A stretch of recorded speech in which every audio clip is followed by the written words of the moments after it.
جامعه سالم از فرد سالم سرچشمه میگیرد و فرد سالم با نیرو و خرد سالم میتواند امروز و فردای وطن را بنیاد سازد.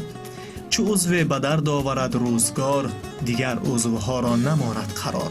همین بیت شعری به ما پیغام می‌دهد که نسبت به سلامتی خویش و اطرافیان به توجه نباشیم و بهر حفظ این نعمت گران ارزش دائما تلاش نماییم. ستون مهره همچون عضو مهم و نازک برای انسان محسوب یافته، آسیب دیدن آن تأثیر منفی خود را خیلی زود به تمام جسم ما می‌رساند. زیرا آن اساس تکیهگاه جسم بوده، اکثر عضوهای دیگر از آن غذا می‌گیرند و تشکل می‌یابند. ستون مهره خودش یک چیزی هست که اساس انسانیت است. بلکه تمام جزء انسان از موی سر برآمدن تا ناخن پا همش غذاخوریش وابستگی به ستون مهره دارد. هر یک کدام آن قوتناکیش، حتی بینایش آدم، حتی شنوایی آدم، حتی حرکت های انسان، همه غذاخوری تمام عضو بدن. وقتهای آخر با سبب آمیخته گردیدن موادهای شیمیایی به محصولات غذایی مردم و ضعیف گردیدن استخوان‌های بدن که پیش از همه از استعمال بردوام غذای بی‌صفت منشأ می‌گیرد، گرفتاران بیماری‌های ستون مهره و دیگر بند و بغم‌ها میان جامعه رو به افزایش دارد. میگویند متخصصان ساحه جمعیتی دارای مسئولیت محدود شاهیار چون مرکز طبابتی طول چند سال است فعالیت خود را در کشور به راه مانده. متخصصان آن با اصول طب خلقی که تاریخ قدیمه دارد و معالجه استخوان‌های بدن انسان بخصوص ستون مهره و دیگر بند و بافته‌ها مشغول می‌باشند. فیلیال جمعیتی دارای مسئولیت محدود شاهیار طول 3 سال است در شهر باختر ولایت ختلان نیز فعال گردیده. طبیبان این درمانگاه طریق اصول طبیعی طبابت یعنی تأثیررسانی توسط پنجه‌های دست، محض مانولی و نقطه‌ای گرفتاران بیماری‌های مربوط به ستون مهره، کجشوی ستون مهره، چوره میان و گردن و دیگر بند و بافته‌ها را معالجه می‌نمایند. اساس خدمت‌رسانی متخصصان درمانگاه به جاده استخوان درمانی روانه گردیده است. برتریت طبابت خود را طبیبان مرکز به آن ربط می‌دهند که اساساً بدون استفاده از موادهای دارویی انجام داده می‌شود و به جسم بیمار هیچ ضرری نمی‌رساند. همین است که علاکه در مدت کوتاه فعالیت شماره نفران مراجعت کننده به طبابتگاه زیاد می‌باشند. آسیب دیدن ستون مهره میتواند به پارالیچ یعنی عضو را از کار برآورد، عضو دیگر به حرکت ندارد. هرچند که معالجه کنی آسیب بیند، اگر هنگام شکستن که حر و مغز را زیر کند. نازکی ستون مهره در این است که حر و مغز در آنجا جایگیر است. بسیارتر بیمارا به ما مراجعت میکنند یعنی چوره میان یا که کجشوی ستون مهره یا که استیخاندروز میگن، نمک جمع شوی. نه در اساس نوابسته از همه آن ضررهای دیدگی آنها که کدامش که مراجعت میکنن به ما به آنها هر چیزی که هست ضررهای دیدگیشون را به طرز پرگی فهماندهی میدهیم و در اساس جابجا در کار باشد استخوان‌ها را جابجا میکنیم. با محض درمانی که در کار باشد محض درمانی، با دیدن دکترهای دیگر هم که در کار باشد با دکترهای دیگر روان میکنیم. نه در اساس بسیارتر ضرر دیدن آنها همه از شمال خوری. وقتی که شمال میخورم با اون خاطر چیز میان قسم پایانی میان که آسیب دید بالاگیر چی حتما ضرر خچه میرسونه.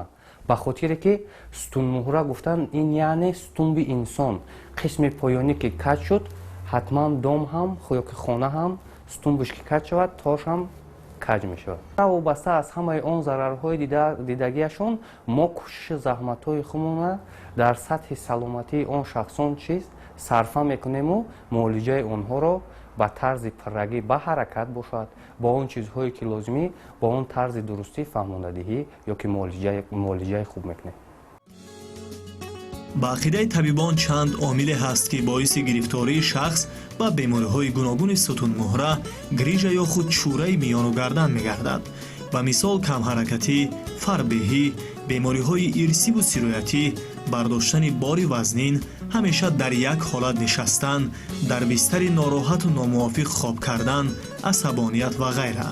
خوبی کار در آن است که طبیبان این درمانگاه برابر معالجه گرفتاران بیماری‌های ستون مهره و بند و بغم‌ها، همچنین بعد از شفایابی به دردمندان مشق‌های مخصوص طبابتی را توصیه می‌دهند که هنگام اجرایش پیوسته می‌توانند سالمی خود را دائمی نگه دارند. устуғон дармонӣ, маҳз дармонӣ, яъне мо бо усули панҷа ҳаракат мекунем.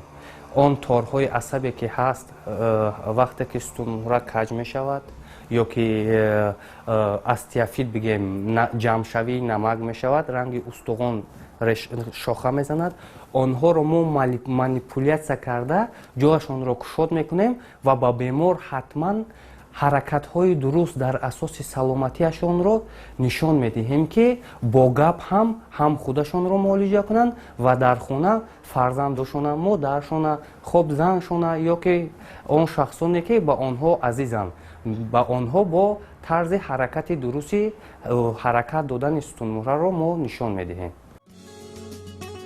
маҳздармонӣ як бахши хизматрасонии мутахассисони маркази табобатии шоҳёри шаҳри бохтарро ташкил медиҳад, чаро ки барои таъмини гардиши хун дар бадан ва бо ин васила саҳм гузоштан баҳри шифоёбии саривақтии бемор, амалиёти мазкурро мутахассисон муҳим арзёбӣ мекунанд. дар ин қисмати муолиҷа ҳамчунин аз банкаҳои тиббӣ ва барқдармонӣ низ истифода бурда мешавад. бо ин мақсад дар табобатгоҳ ҳуҷраҳои алоҳидаи мардона ва занонаи маҳздармонӣ амал менамоянд ки табибони соҳибмалака ба муолиҷагирандагон хизмат мерасонанд.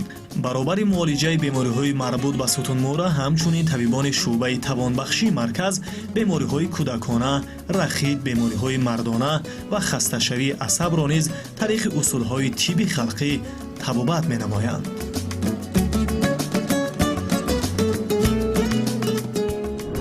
фарзандмон беҳад бемор буданд. ба ҳама ҷо муроҷиат кардем, тавбат гирифтем.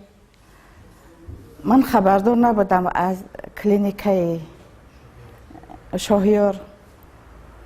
бародарам дар душанбе зиндагӣ мекард.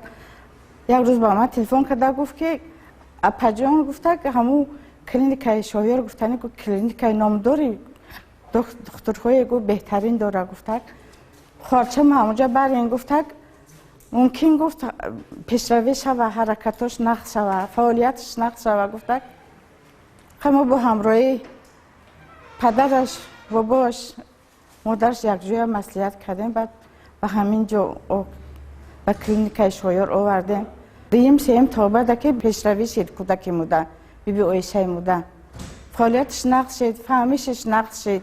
фарзанди мо рост места, дасту пош бақувват шидагие, хӯрокхӯришам нақс шидагие, фаъолияти мағзишам нақс шидагие. мо дар баробари бемориҳои сутунмуҳра ва дигар бемориҳоро ҳам муолиҷа мекунем.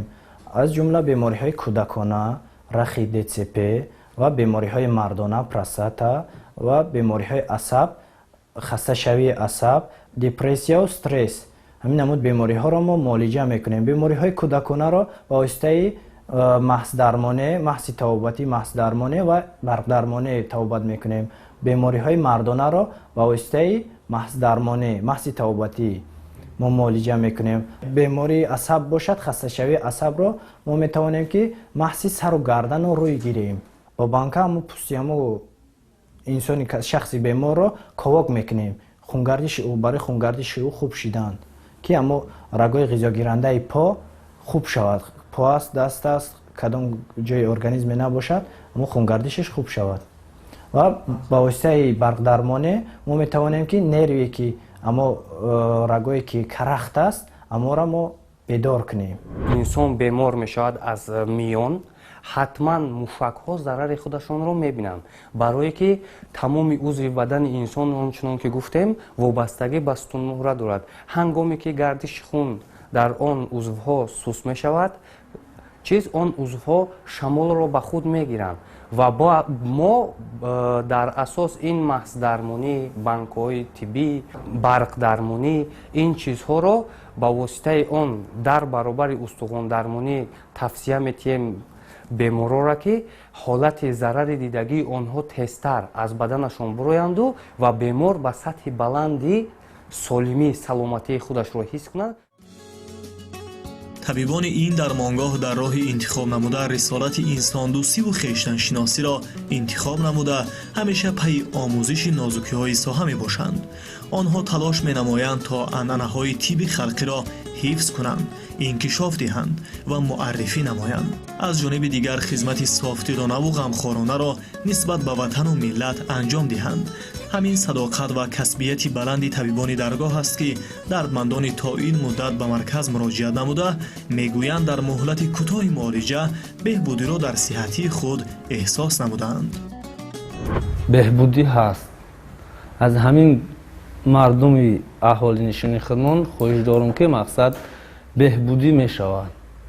хеле ки ба гуфтаи ҳами табибо мо мақсад рафтор кунем. ман аз соли 2011 бо ҳамин касал гирифтор шудагиам. касали чураи сутунмуҳра, яъне грижа диск гуфтанӣ. бисёри ҷоҳо рафтам, бисёр тавобатҳо кардам. чӣ тавобатҳоеш набуд ки мақсад мо кардем. беҳбудӣ сист. хеле ки иҷа беҳбудӣ шид, хеле беҳбудӣ набуд. 2 моҳ тавобат гаранти гуфт, байни 2 моҳ да. аммо шифо ёфтем. якум курси хоҳрафтагимон 10 рӯз, пас аз он 10 рӯз бо дам гирифтем, дуюм курсаш бо 10 рӯз. хулоса 25 рӯзда мо шифо ёфтем ҳамин инсон. устуғондармонӣ ҳатман устуғонро вақте ки мо дармон мекунем, ҷобаҷо мекунем, ҳатман машқҳо дар кор мешаванд. машқҳои вазбине, машқҳои сабук, яъне машқи сабук ҳамавақт дар асоси инсон то он замоне ки ҳаст инсон зинда, то давраи буданашонро чи инсонро баданашро қавеҳ нигоҳ медорад. воқеан имрӯз ҳар як табиби худшиносро зарур аст нисбат ба солимии ҷомеа масъулият дошта бошад ва аз шароиту имкониятҳои фароҳамгарида баҳрашон самараноку ҳамаҷониба истифода намоянд. ин масъулиятро мо дар фаъолияти табибони ҷамъияти дорои масъулияти маҳдуди шоҳёр баръало мушоҳида менамоем. чаро ки онҳо ҳамеша пайи талошу пешрафт ва эҳёву рушди тибби халқӣ буда мекӯшанд бо амалу рафтори хеш заррае ҳам бошад баҳри солимии ҳар фарди диёр аз худ саҳм гузоранд.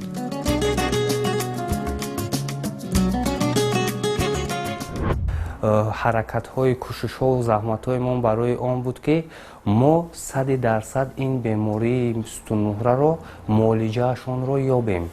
яъне инсонҳо мегӯянд ки табобат надорад. мо то ба ин ҷо расидем ки мо ба боварии комил гуфта метавонем ки мо 100% проблемаҳое ки вобаста ба сутунмуҳра ҳастанд, оиди он чизҳое ки мо мебинем, ташхис мекунем, метавонем қабул карда 100% муолиҷаи худамонро мекунем ба он шахсҳо. ва он шахсоне ки омаданд, табобат гирифтанд ва инчунин соқ солим ҳастанд, ба онҳо бо тавсия медиҳем ки машқон ҳамон ҳаракатҳое ки дар асос барои солимӣ буд, он ҳаракатҳоро ҳам иҷроиш кунанд ки оянда боз солимии онҳо бошанд. ҳар ҷо бошанд саломату муваффақу сарбаланд. ҳоло маркази табобатии шоҳёр дар шаҳри бохтар бо шароити мувофиқ ва табибони кордону ҳирфаии ҷодаи устухондармонӣ омода аст ба муроҷиаткунандагон хизмати тиббӣ расонад. табиист ки фаъолияти чунин табобатгоҳҳо дар минтақаҳои кишвар аз ҳар нигоҳ метавонад барои саривақт дастрасӣ пайдо намудани мардум ба муроҷиату муолиҷа мусоидат намояд.